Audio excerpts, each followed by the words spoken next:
Hello! Today I will be doing a video on Come Play. A mute child struggling to make friends suddenly gets an app on his phone containing a story about a creature named Larry who is lonely and wants to be his friend. I like when kids are genuinely frightened by what they see. I'm happy that this wasn't the typical supernatural movie where a kid befriends an evil entity that emotionally manipulates him into a friendship, and the boy uses that entity to get revenge on bullies at school, and soon after he becomes disconnected from his parents and his parents have to save him from being possessed. Oh my god, I am so sick of those types of movies. If any kid had to deal with this nonsense, they would be scared to death. Thankfully, the movie showcases realistic reactions from kids this age. The movie follows a young boy with a disability and he can't talk, and he uses his phone to communicate. His parents want desperately to find him some friends and to also get him to speak. Larry doesn't do a good job at convincing Oliver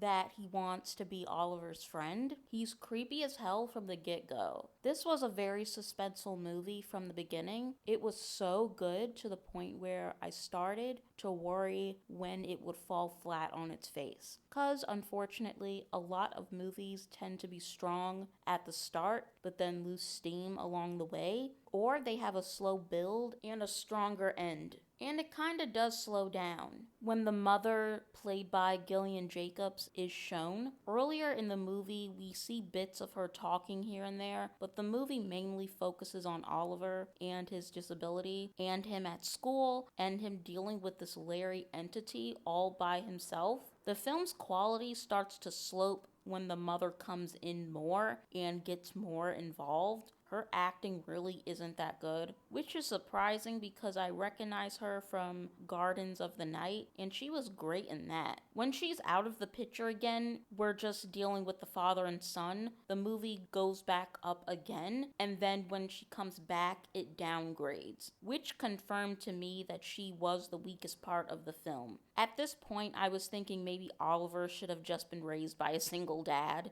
I thought everyone else did a great job. The acting, especially from the child actors, were fantastic. And I usually have a problem with child actors in horror movies because for the most part, they're not convincing. But here we're dealing with children who are faced with a mature situation and they're trying to come to grips with that, and they're way in over their heads. And I did worry that this was going to turn into Stranger Things. Thank God it didn't. But yeah, the movie was freaking good. I mean, it's not the best movie ever, but it did succeed at trying to build tension, and I liked the use of technology with the iPads and the phones, although for a second it did remind me of The Ring. Again, thankfully it didn't delve too much into that, into the monster coming through the screen. It really did try to have its own spin on everything it was doing. I know I ragged on Gillian Jacobs because she was god awful for the most part. I thought she was underwritten and bland, and her acting was bad, and it felt like the actress herself just wasn't 100% on board with the script. Maybe she would have rather been in something of higher caliber, but had to settle for this to pay her mortgage. I don't know, like, she just didn't seem to be putting her all into it. Until the very end. She actually gave a heartfelt performance, but it was very brief, and it was between her and her son Oliver, and I felt like I was going to cry. It was so sad and so sweet because through most of the movie, she's having a hard time